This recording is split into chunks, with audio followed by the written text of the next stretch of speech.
قد أفلح المؤمنون الذين هم في صلاتهم خاشعون والذين هم عن اللغو معرضون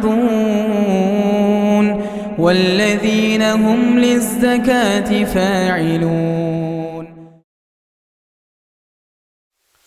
السلام علیکم ورحمۃ اللہ وبرکاتہ. الحمد للہ رب العالمین والصلاة والسلام علی نبینا محمد وعلی آلہ وصحبہ اجمعین ومن تبعہم بإحسان الی یوم الدین. اعوذ باللہ السمیع العلیم من الشیطان الرجیم من ہمزہ ونفخہ ونفثہ. بسم اللہ الرحمن الرحیم. الرحمن علم القرآن خلق الانسان علمہ البیان. ہر قسم کی حمد اور ثنا، تعریف و توصیف اللہ رب العزت کے لیے لائق اور زیبا ہے، جس کی نعمتیں بے شمار ہیں، جس کے احسانات انگنت ہیں، اور اللہ تعالیٰ کی بے شمار نعمتوں میں اللہ تعالیٰ کی عظیم ترین نعمت ہے علم. علم اللہ کے احسانات میں اللہ کا سب سے عظیم احسان ہے جو اللہ رب العالمین کسی بندے پر کرتا ہے. اللہ تعالیٰ بندوں کو بہت ساری چیزوں سے نوازتا ہے، پر سب سے قیمتی چیز جس سے اللہ تعالیٰ بندے کو نوازتا ہے وہ ہے علم. سورہ رحمان ہم میں سے بیشتر لوگوں نے انشاءاللہ تعالیٰ پڑھی ہوگی. سورہ رحمان کا بنیادی موضوع ہے اللہ تعالیٰ کی رحمتوں کا بیان. اللہ تعالیٰ نے پوری صورت میں اپنی ایک ایک نعمت بندے کو یاد دلائی ہے، اور نعمتیں یاد دلانے کے بعد اللہ تعالیٰ نے سوال کیا ہے فَبِأَيِّ آلَاءِ رَبِّكُمَا تُكَذِّبَانِ، کہ میرے بندوں میں نے تم پر فلاں بھی نعمت کی، فلاں احسان کیا، فلاں نوازش کی، فلاں کرم کیا، کون کون سی نعمتوں کو تم جھٹلاؤ گے. پوری صورت جو ہے وہ اللہ کی رحمتوں کا بیان ہے. اس لیے صورت کا آغاز بھی اللہ تعالیٰ کے رحمت والے نام سے ہو رہا ہے، الرحمن. تو اتنی ساری رحمتوں میں اللہ تعالیٰ نے سب سے پہلے اپنی کس رحمت کا بیان کیا؟ الرحمن علم القرآن. رحمان ہے جس نے قرآن سکھایا. خلق الانسان، انسان کو پیدا کیا.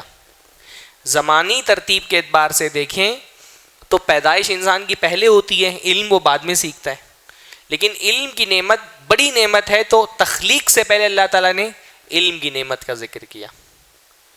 علم اللہ تعالیٰ کا بہت بڑا کرم ہے، بہت بڑی نوازش ہے علم. اس لیے آپ دیکھیے قرآن میں بالکل آغاز میں جو آیتیں نازل ہوئی سورۃ العلق کی، اس میں اللہ نے اپنا تعارف کراتے ہوئے کہا اقرأ وربک الاکرم، پڑھیے کہ آپ کا رب بڑا کریم ہے، بہت کرم فرما ہے، بہت نعمتیں دینے والا ہے. اب نعمتوں کی تو ایک لمبی فہرست ہے، بلکہ کسی فہرست میں اللہ کی نعمتوں کو جمع ہی نہیں کیا جا سکتا. اللہ کی نعمتیں اتنی ہیں، وَإِن تَعُدُّوا نِعْمَتَ اللَّهِ لَا تُحْصُوهَا، اگر اللہ کی نعمتوں کو گننا چاہو تو گن نہیں سکتے، اتنی نعمتیں. پر اللہ تعالیٰ نے پہلی آیتیں جو نازل ہو رہی ہیں اس میں سب سے پہلے اپنی کس نعمت کا انتخاب کیا بیان کرنے کے لیے؟ اقرأ وربک الاکرم الذی علم بالقلم. پڑھیے آپ کا رب بڑا کریم ہے، اس نے قلم کے ذریعے سے علم دیا. علم اللہ کی ایسی نعمت ہے کہ پہلی آیتوں میں پہلا تعارف اللہ اپنا کرا رہا ہے کہ وہ بہت کریم ہے، اور پھر اپنے کرم میں سب سے پہلے کس کرم کا ذکر کر رہا ہے؟ علم کی نعمت کا ذکر کر رہا ہے. علم اللہ تعالیٰ کی نعمت ہے. علم ایک مومن کی سب سے نمایاں صفت ہوتی ہے. ایمان والے بندے کے کردار میں جو خوبیاں پائی جاتی ہیں اس میں سب سے نمایاں خوبی ہوتی ہے علم کی خوبی. اس کا کردار علم کے نور سے جگمگا رہا ہوتا ہے. مومن بندہ ایک چراغ کی مانند ہوتا ہے، اور جیسے چراغ اندھیرے میں روشنی لٹاتا ہے، جہالت کے اندھیرے میں ایک ایمان والا بندہ علم کی روشنی پھیلاتا ہے. علم کی عظمت پر اگر میں قرآن کی کوئی آیت پیش نہیں کرتا، اللہ کی کوئی حدیث پیش نہیں کروں، علم کی عظمت سمجھنے کے لیے اتنی ہی بات کافی ہے کہ علم اللہ کی صفت ہے نا. اللہ تعالیٰ کی صفتوں میں سے ایک صفت کیا ہے؟ علم ہے. اللہ تعالیٰ کے ناموں میں سے ایک نام کیا ہے؟ العلیم، کہ اللہ رب العالمین علم والا ہے. علم اللہ کی صفت ہے، علم رسول اللہ کی بھی صفت ہے۔ اللہ کے نبی صلی اللہ علیہ وسلم بھی کیا تھے؟ علم والے تھے۔ اللہ کے نبی صلی اللہ علیہ وسلم نے اللہ تعالیٰ سے کیا لیا؟ علم لیا، اور اللہ سے لے کر کے امت کو کیا دیا؟ علم دیا۔ اللہ سے علم لیا اور امت کو علم دیا۔ اس لیے اللہ کے نبی نے حدیث میں فرمایا انما بعثت معلما، اللہ تعالیٰ نے مجھے دنیا میں معلم بنا کر کے بھیجا ہے۔ معلم یعنی استاذ۔ استاذ کے لیے بہت شرف کی بات ہے، جو بھی ٹیچر ہو، کہ اللہ کے نبی صلی اللہ علیہ وسلم بھی کیا تھے؟ ٹیچر تھے، استاذ تھے۔ اللہ کے نبی دنیا میں علم دینے کے لیے ہے۔ ہاں، اللہ رب العالمین نے اپنے نبی کو علم دیا، وَعَلَّمَكَ مَا لَمْ تَكُنْ تَعْلَمْ، اللہ نے آپ کو اس چیز کا علم دیا جو آپ کے پاس جس کا علم نہیں تھا، اور اللہ کے نبی نے وہ علم کیا کیا؟ امت کو دیا۔ وَيُعَلِّمُهُمُ الْكِتَابَ وَالْحِكْمَةَ، اللہ کے نبی صلی اللہ علیہ وسلم صحابہ کو علم دیتے ہیں کتاب کا اور علم دیتے ہیں حکمت کا۔ اللہ کے نبی ہی کے آنے سے تو علم کے دور کا آغاز ہوا۔ اسلام اصل میں علم ہی کا نام ہے۔ اگر اسلام کوئی سیڑھی ہو نا، تو اس سیڑھی کا پہلا زینہ کیا ہے؟ علم۔ ایک مسلمان پر اسلام نے سب سے پہلے کیا چیز واجب کی ہے؟ علم حاصل کرنا۔ مسلمان پر سب سے پہلا واجب کیا ہے؟ علم حاصل کرنا۔ علم ہی سے ہمارے دین کا آغاز ہوتا ہے۔ سب سے پہلا فرض ایک مسلمان پر ہے وہ علم حاصل۔ بھائی اسلام دو چیزوں کا نام ہے، ایمان اور عمل، ہے نا؟ دو چیزوں سے مل کر کے اسلام بنتا ہے۔ ایمان کس کا نام ہے؟ دل میں تصدیق کرنا، زبان سے اقرار کرنا اور اعضاء سے عمل کرنا۔ یہ جو دل کی تصدیق ہے، اس کا آغاز کہاں سے ہوتا ہے؟ علم سے ہوتا ہے۔ بھئی اگر آپ سے کہا جائے فرشتوں پہ ایمان لاؤ، تو پہلے آپ کو کیا کرنا پڑے گا؟ فرشتوں کے بارے میں علم حاصل کرنا پڑے گا۔ آپ سے کہا گیا اللہ پہ ایمان لاؤ، تو پہلے آپ کو کیا کرنا پڑے گا؟ اللہ کے بارے میں علم حاصل کرنا پڑے گا۔ آپ سے کہا گیا رسولوں پہ ایمان لاؤ، تو پہلے آپ کو کیا کرنا پڑے گا؟ رسولوں کے بارے میں علم حاصل کرنا پڑے گا۔ تو ایمان کا آغاز کہاں سے ہوتا ہے؟ علم سے ہوتا ہے۔ ایسے ہی عمل کا آغاز کہاں سے ہوتا ہے؟ آپ کو اگر نماز پڑھنا آپ پر واجب ہو گیا، تو پہلے آپ کیا کریں گے؟ نماز کا علم حاصل کریں گے، ہے نا؟ آپ پر زکوٰۃ واجب ہو گئی، تو آپ پہلے کیا کریں گے؟ زکوٰۃ کا علم حاصل کریں گے۔ ہمارا دین سب سے پہلے جو چیز ہم پر واجب قرار دیتا ہے وہ کیا ہے؟ علم حاصل کرنا۔ علم سب سے پہلا واجب ہے جو اللہ رب العالمین نے ہم پر کیا ہے۔ اس لیے ہمارا دین اصل میں علم ہی سے شروع ہوتا ہے۔ جہاں علم ہے وہاں، جہاں دین ہے وہاں علم ہوگا، جہاں دین نہیں وہاں علم نہیں۔ آپ دیکھیے اللہ کے نبی کی بعثت سے پہلے کا جو دور تھا، اس دور کو کیا کہا جاتا ہے؟ دور جاہلیت۔ جاہلیت کیا ہے؟ علم کی ضد ہے نا۔ یعنی اسلام جہاں سے آیا، اللہ کے نبی کی بعثت جہاں سے ہوئی، وہ اس سے پہلے کا دور جاہلیت کا دور ہے، تو اس کے بعد کا دور کیا ہوا؟ علم کا دور ہے نا، کیونکہ جاہلیت کی ضد کیا ہے؟ علم ہے۔ تو جہاں سے جاہلیت کا خاتمہ ہوا وہاں سے علم کا آغاز ہوا۔ اللہ کے نبی کی بعثت سے علم کا آغاز ہوا۔ علم بڑی شان والی چیز ہے۔ اللہ تعالیٰ کے ہاں علم والے محبوب ہیں۔ اللہ نے فرمایا یرفع اللہ الذین آمنوا والذین اوتوا العلم درجات، اللہ تعالیٰ ایمان لانے والوں کا درجہ بلند کرتا ہے، اور جن کو علم دیا گیا اللہ ان کا درجہ بلند کرتا ہے۔ اور دراجات اللہ نے فرمایا، صرف درجہ ہی نہیں، درجے بلند کرتا ہے۔ کتنے بلند کرتا ہے ہم کو پتا بھی نہیں۔ اللہ کے یہاں علم والوں کا مقام بڑا بلند ہے۔ ہاں، دنیا میں علم سے بڑی شے کوئی نہیں ہے۔ علم کا جو مقام ہے دنیا میں اور کسی نعمت کو وہ مقام نہیں حاصل ہے۔ مال کتنا بھی عظیم ہو جائے علم سے بڑا نہیں ہو سکتا، ہے نا۔ اس لیے اللہ کے نبی نے ایک حدیث میں فرمایا کہ کیا تم اس بات کو پسند نہیں کرتے ہو کہ صبح کے وقت تم جاؤ فلاں وادی میں، کچھ وادیوں کا اللہ کے نبی نے نام لیا، اور جب دوپہر کو تم وہاں سے لوٹو، تمہارے پاس ایک یا دو اونٹنیاں ہوں بڑے بڑے کوہانوں والی۔ عرب کیونکہ صحرا کا علاقہ تھا تو وہاں کا قیمتی مال کیا تھا؟ اونٹنیاں۔ تو کہا اچھا بتاؤ کیا تم کو یہ بات پسند نہیں کہ تم صبح کو نکل گئے اور دوپہر تک جب اس وادی سے واپس لوٹے تو تمہارے پاس ایک یا دو اونٹنیاں ہوں بڑے بڑے کوہانوں والی یا بڑے بڑے تھان والی، اللہ کے اس طرح کے الفاظ فرمائے، اور اس کو حاصل کرنے کے لیے تم نے کوئی گناہ بھی نہیں کیا، کوئی رشتہ داری بھی نہیں توڑی، حلال طریقے سے لے کر کے آئے ہو۔ صحابہ نے کہا اللہ کے نبی یہ بات کس کو پسند نہیں ہوگی؟ ہاں، کہ ایک سفر میں جائیں اور دو اونٹنیاں لے کر کے تھوڑے وقفے کے لیے جائیں، ایک پہر میں جائیں دو اونٹنیاں لے کر کے آ جائیں، صبح کو گئے دوپہر تک دو اونٹنیاں لے کر کے آ گئے۔ کہا کس کو یہ بات پسند نہیں ہے؟ تو اللہ کے نبی صلی اللہ علیہ وسلم نے فرمایا تو پھر تم میں سے کوئی آدمی کیوں نہیں صبح صبح چلے جاتا ہے اللہ کے گھروں میں سے کسی گھر میں کسی مسجد میں اور ایک ایک دو دو آیتیں سیکھ لے. تو یہ ایک ایک دو دو آیتیں ان ایک ایک دو دو اٹھنیوں سے بہتر ہے. ایک آیت ایک اٹھنی سے بہتر ہے, دو آیت دو اٹھنی سے بہتر. ہاں مال بڑی قیمتی چیز ہے پر مال کبھی بھی علم کی برابری کو نہیں پہنچ سکتا. فرمایا یہ ایک آیت سیکھ لو یہ ایک اٹھنی سے بہتر ہے. ابھی دو آیات آپ سیکھ لو دو اٹھنی سے بہتر ہے. آپ لوگ ماشاءاللہ مسجد میں آئیں فجر کی نماز میں ایک آیت سیکھ کر کے جائیں تو سمجھے کہ ایک اٹھنی کما کر کے جا رہے ہیں. دو آیتیں سیکھ لیں سمجھے دو اٹھنیاں کما کے لے جا رہے ہیں. علم کا مرتبہ اللہ کے یہاں اس لیے بڑا ہے. ہاں اس لیے آپ دیکھیے جب حضرت آدم علیہ السلام کو اللہ رب العالمین نے تخلیق فرمایا, فرشتوں نے آپ کی وجود کی معنویت پہ سوال کھڑا کر دیا کہ اللہ تعالیٰ اس مخلوق کا فائدہ کیا ہے. تو حضرت آدم کی وجود کی معنویت, ان کے وجود کا مقصد, ان کے وجود کی اہمیت بتانے کے لیے اللہ تعالیٰ نے حضرت آدم کو کیا دیا؟ مال دے دیا, تخت و تاج دے دیا, بادشاہت دے دی. کیا دیا اللہ تعالیٰ نے؟ علم دیا. وَعَلَّمَ آدم الاسماء كلها, اللہ تعالیٰ نے حضرت آدم علیہ السلام کو چیزوں کے نام سکھا دیے. اس علم کی وجہ سے حضرت آدم کی برتری, ان کی فضیلت, ان کی وجود کا مقصد, ان کی معنویت اور اہمیت فرشتوں کے سامنے ثابت ہے. اس لیے ایمان والا بندہ تو علم کا حریص ہوتا ہے.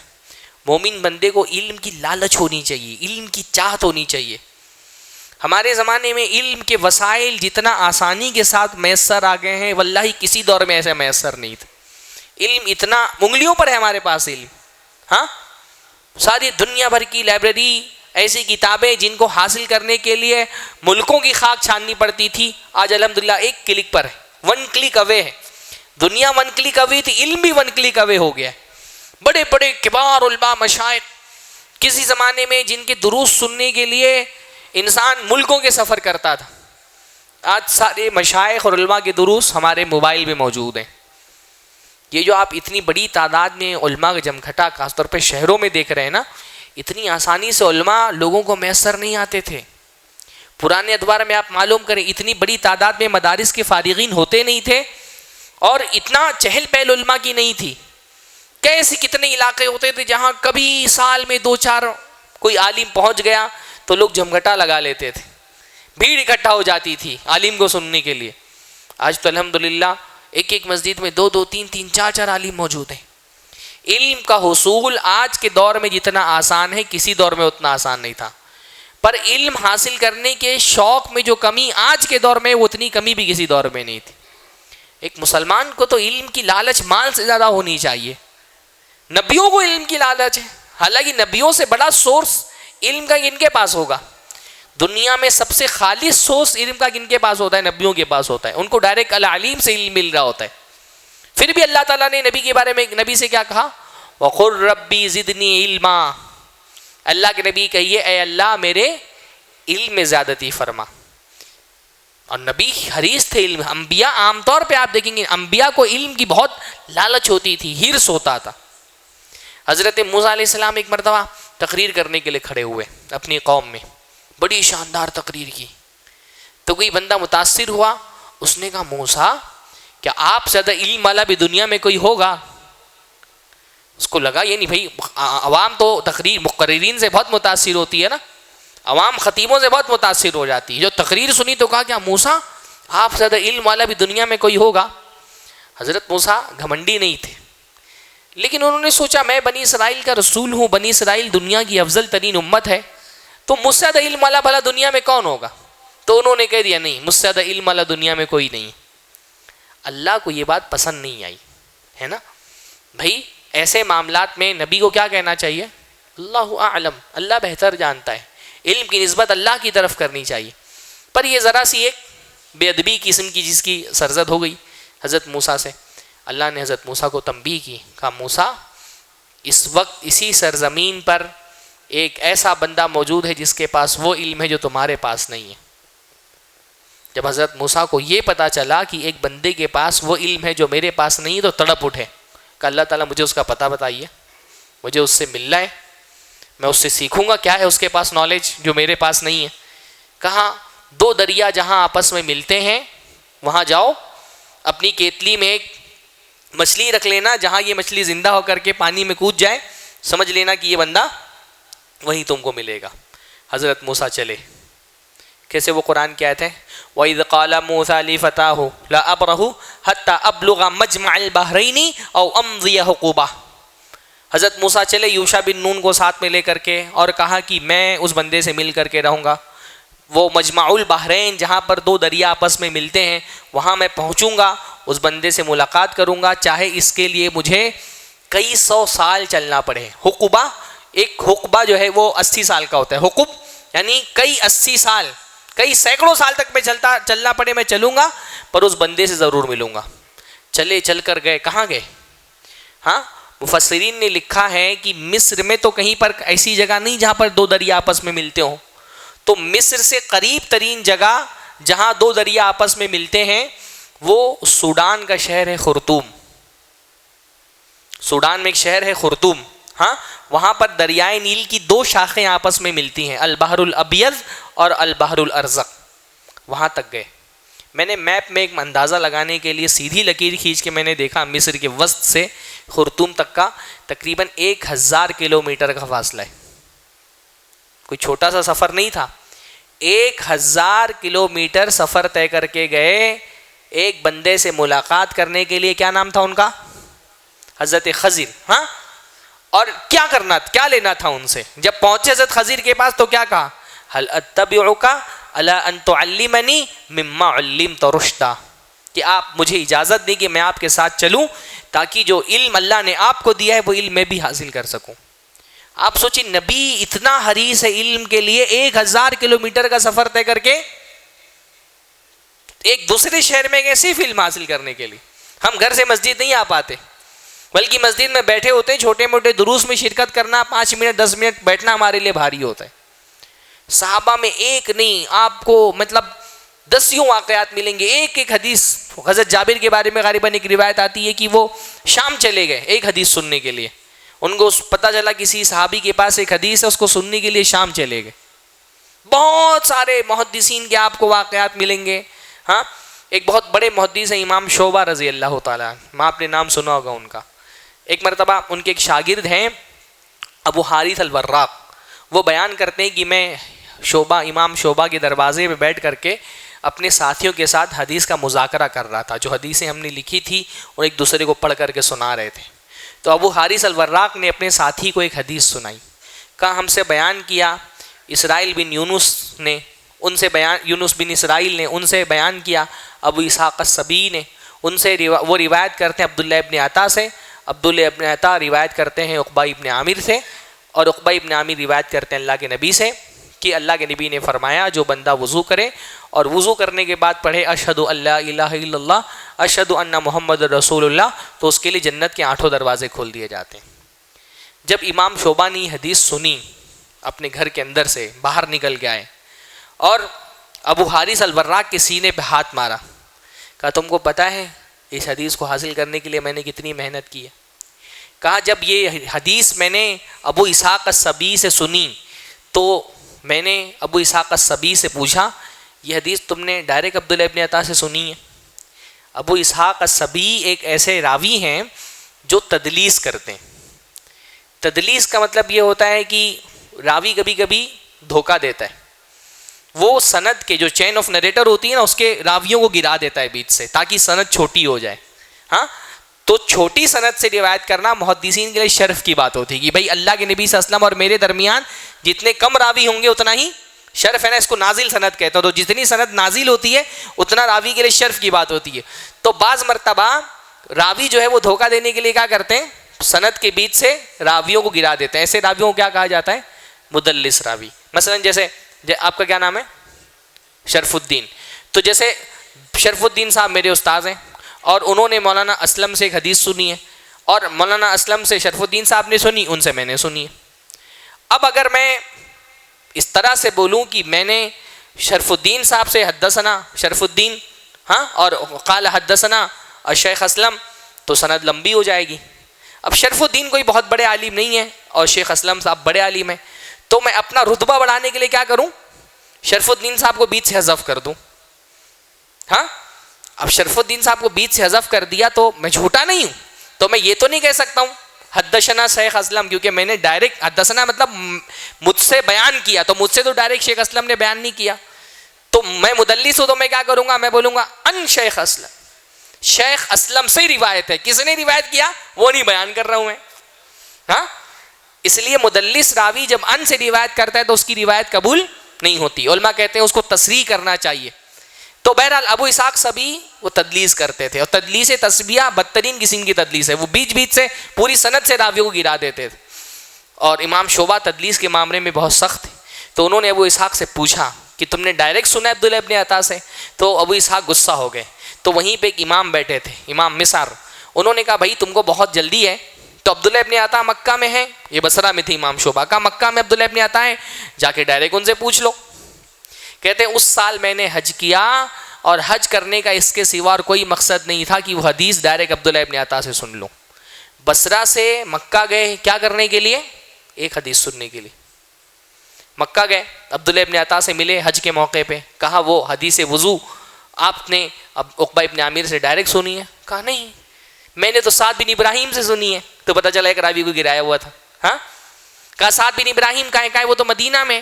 کہنے میں حج مکمل کیا, مدینہ گیا, سعد بن ابراہیم سے ملا, ان سے کہا حدیث وضو کہ آپ نے عقبہ ابن عامر سے سنی؟ کہا نہیں, میں نے تو زیادہ بن مہران سے سنی ہے, وہ تو بصرہ میں. وہاں سے بصرہ آئے, بصرہ آئے, نہائے دھوئے نہیں, ڈائریکٹ زیادہ بن مہران کے گھر پہنچے. کہا وہ حدیث وضو سناؤ مجھ کو, کس سے سنی ہے تم نے؟ کہا اللہ کے بندے جاؤ پہلے نہا دھو کے صاف ستھرے ہو کر کے آؤ تب حدیث سناؤں گا. گئے نہا دھو کر کے آئے, تو زیادہ بن مہران نے کہا میں نے ابو ریحانہ سے, اور انہوں نے شہر بن حوصب سے, اور انہوں نے عقبہ ابن عامر سے, اور انہوں نے اللہ کے نبی سے اس حدیث کو روایت کیا. ایک حدیث کی سند حاصل کرنے کے لیے بصرہ, بصرہ سے مکہ, مکہ سے مدینہ, مدینہ سے واپس بصرہ. اور جانتے ہیں اس کے بعد کیا ہوا؟ جب سند پوری سامنے آ گئی تو ابو ریحانہ اس میں جو راوی تھا اس کو امام شعبہ ثقہ نہیں مانتے تھے. تو پوری سند ملنے کے بعد نتیجہ یہ نکلا کہ ان کے نزدیک روایت ضعیف ہے. کہا یہ روایت اگر صحیح ہو جاتی تو میرے نزدیک میری زندگی کی ہر چیز سے زیادہ محبوب ہوتی ہے مجھے. روایت صحیح سند سے ثابت ہے, صحیح مسلم وغیرہ میں اس کی دوسری سندیں موجود ہیں. میں بتا رہا ہوں کہ اتنا تڑپ تھی سلف میں, کہ جو آج علمی ذخیرہ ہم دیکھتے ہیں نا الحمدللہ, یہ اس تڑپ کا نتیجہ ہے. ایک ایک حدیث, یعنی اتنا. امام ابن جریر طبری بڑے عالم ہیں, بستر مرگ پہ تھے, وفات کا وقت تھا, تو ایک لوگوں نے, ڈاکٹروں نے جواب دے دیا, حکیموں نے ہاتھ اٹھا لیے کہ بھئی اب ان کا کچھ نہیں ہو سکتا, یہ ان کی زندگی نہیں بچنے والی ہے. جب ان کی وفات کی خبر پہنچی, لوگوں کو پتہ چلا کہ وفات قریب ہے, تو لوگ عیادت کرنے کے لیے آنے لگے. تو ایک بڑے عالم عیادت کرنے کے لیے آئے, تو انہوں نے ان سے میراث کا ایک مسئلہ پوچھا. تو وہ جو عالم تھے انہوں نے کہا بستر مرگ پر ہو, مرنے والے ہو, کچھ زندگی کے وقت بچے ہیں, کیا کر لو گے میراث کا یہ مسئلہ سیکھ کر کے؟ اب تو جا ہی رہے ہو دنیا چھوڑ کر کے, تو چھوٹا سا ایک مسئلہ میراث کا سیکھ کے کیا فائدہ تم کو مل جائے گا؟ تو انہوں نے کہا واللہ میں اس مسئلے کے علم کے ساتھ مروں یہ مجھے محبوب ہے بنسبت اس کے کہ میں جاہل مر جاؤں. ہاں, اس مسئلے کے علم کے ساتھ مروں یہ مجھے قبول ہے اس سے کہ میں جاہل مر جاؤں. ایک اور آخری واقعہ میں سناتا ہوں. امام احمد ابن حنبل رحمہ اللہ, ان کے زمانے میں ایک بڑا فتنہ پیدا ہوا, خلق قرآن کا فتنہ. بادشاہ جو تھا اس دور کا, اس نے کہا قرآن اللہ کی مخلوق ہے. اور اس زمانے کے جو ائمہ تھے علماء اہل سنت, انہوں نے کہا نہیں بھائی قرآن اللہ کی صفت ہے, اللہ کی صفت مخلوق نہیں ہو سکتی, قرآن مخلوق نہیں ہے. بادشاہ ضد پر اڑ گیا, اور اس نے ان علماء کو ایذا دینا شروع کیا جو کہتے تھے کہ قرآن اللہ کی مخلوق نہیں ہے. انہی میں سے ایک امام احمد ابن حنبل تھے, قید کر لیا, جیل میں ڈال دیا, طرح طرح سے ستایا, پریشان کیا. ایک مرتبہ بادشاہ نے بھرے دربار میں حضرت امام احمد ابن حنبل کو حاضر کیا, اور ان کے ساتھ 2 اور قیدیوں کو لایا گیا. 3 قیدی بیڑیوں میں جکڑے ہوئے دربار میں حاضر ہوئے. ہاں, ساتھ میں 2 قیدی اور بھی ہیں, وہ علماء جو کہتے ہیں کہ قرآن اللہ کی مخلوق نہیں ہے. بادشاہ نے جلاد سے کہا کہ احمد ابن حنبل کے ساتھ جو ایک عالم آئے ہیں اور جو کہتے ہیں قرآن اللہ کی مخلوق نہیں, کا اس کا سر قلم کرو. جلاد اٹھا, اس نے سر قلم کر دیا. بادشاہ نے پھر کہا جو دوسرے عالم آئے تھے احمد ابن حنبل کے ساتھ, ان کی بھی گردن قلم کرو. بھرے دربار میں جلاد نے تلوار لیا, ان کی بھی گردن قلم کر دی. ہاں, دو قیدی جو ساتھ میں لائے گئے ہیں ان کی گردن اڑا دی گئی. تیسرا نمبر کس کا ہے؟ خود احمد ابن حنبل کا ہے. سارا دربار کھڑے ہو کر کے دیکھ رہا ہے، احمد ابن حنبل بھی دیکھ رہے ہیں. اتنے میں ان کی نظر بادشاہ کے قریب کھڑے ہوئے ایک عالم پہ پڑتی ہے. اس کو پہچان لیتے ہیں، کہتے ہیں تم ابو داؤد الشافعی ہو، امام شافعی کے شاگرد ہو؟ وہ کہتے ہیں ہاں. کہا کیا تم کو موضوع پر مسح کے بارے میں امام شافعی کا کوئی قول پتہ ہے؟ سمجھ رہے؟ ہاں، دربار بھرا ہوا ہے، ساتھ میں جو دو قیدی لائے تھے ان کو قتل کر دیا گیا ہے. تیسرا نمبر ان کا ہے، آدمی بے ہوش ہو جائے ڈر کے مارے. ہاں، کیا پوچھ رہے ہیں؟ ایک عالم کو دیکھا، پہچان لیا، کہتے تم تو ابو داؤد الشافعی ہو، امام شافعی کے شاگرد ہو، کیا تم کو موضوع پر مسح کے بارے میں امام شافعی کا کوئی قول معلوم ہے؟ یعنی ابھی جان جانے والی ہے، اپنی جان کی فکر نہیں ہے، فکر اس بات کی کہ مجھے موضوع پر مسح کے بارے میں امام شافعی کا کوئی قول مل جائے. ایسے صحابہ علم کے حریص تھے، ایسے تابعین علم کے حدیث تھے، محدثین علم کا ایسا لالچ رکھتے تھے، تو انہوں نے ماشاءاللہ علمی ذخیرہ ہم کو فراہم کیا ہے. آج ہمارے دور میں الحمدللہ علم سمٹ کر کے ہماری ہاتھوں میں آ گیا، ہماری انگلیوں میں آ گیا، ہماری لائبریری میں ماشاءاللہ موجود ہے، ہمارے موبائل میں موجود ہے، ہماری مساجد میں دروس ہو رہے ہیں. وسائل بہت سارے، علم کا شوق نہیں رہ گیا. وہ علم کا شوق اپنے اندر بیدار کریں. علم بہت قیمتی چیز ہے، علم اللہ تعالیٰ کا نور ہے، علم اللہ رب العالمین کی محبت کی علامت ہے. اللہ تعالیٰ علم والوں سے محبت کرتا ہے، اللہ جن سے محبت کرتا ہے ان کو علم سے نوازتا ہے. اللہ رب العالمین ہم سب کو علم کا حرص اور علم کی طلب ہمارے دلوں کے اندر پیدا فرمائے. وآخر دعوانا الحمد للہ رب العالمین. السلام علیکم ورحمۃ اللہ وبرکاتہ. مسجد عباد الرحمن کے پلیٹ فارم سے ہونے والی دعوت و تبلیغ کے مشن کو آگے بڑھانے میں ہمارا بھرپور ساتھ دیں. علم و عمل سے ناطہ جوڑنے کے لیے اہل علم سے جڑیں. مسجد عباد الرحمن کے یوٹیوب چینل کو سبسکرائب کریں اور آگے شیئر کرنا ہرگز نہ بھولیں. فجزاکم اللہ خیرا.